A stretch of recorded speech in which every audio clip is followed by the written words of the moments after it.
اس حد تک ہو گئی ہے، اس حد تک ہم مرعوب اور متاثر ہو گئے. ابھی کرسمس آئے گا، ایک طوفان برپا ہوگا، لوگ محبت کے اندر ان کے ساتھ عقیدت میں ان کی طرح بننے کے لیے، ان کی طرح اپنے آپ کو ظاہر کرنے کے لیے میری کرسمس میری کرسمس یہ چل رہا ہوگا. ایک دوسرے کو مبارک بھائی کافروں کو ہم کیوں نہ مبارکباد دیں، وہ تو ہماری عید پہ ہمیں مبارکباد دیتے ہیں. وہ دیتے ہیں، وہ دیتے رہے، وہ دیتے ہیں، ان کی مرضی، وہ کس کی وجہ سے دے رہے ہیں وہ جانتے ہیں. میں نہیں دیتا کیونکہ میرے وجود پر میرے رب کا حکم چلتا ہے. میرے رب کی شادی نہیں ہوئی، میرے رب کی بیوی نہیں تھی، میرے رب کا بیٹا نہیں تھا. ان جملوں کو بولنے سے پہلے میں یہ کم سے کم سوچوں تو صحیح کہ میرا رب ہے کون. قل هو اللہ احد، کہیں میں رب کو گالی تو نہیں دے رہا. میں ان کی طرح بننے کے چکر میں، ان کو اچھا بن کر دکھانے کے چکر میں اپنے دین اور اسلام کا جنازہ نکالنے کے لیے تیار ہوں.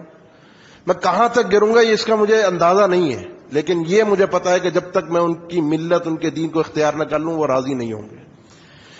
لہذا ان مواقع پر ان چیزوں کے اندر ان باتوں کا خیال رکھنا بہت ضروری ہے.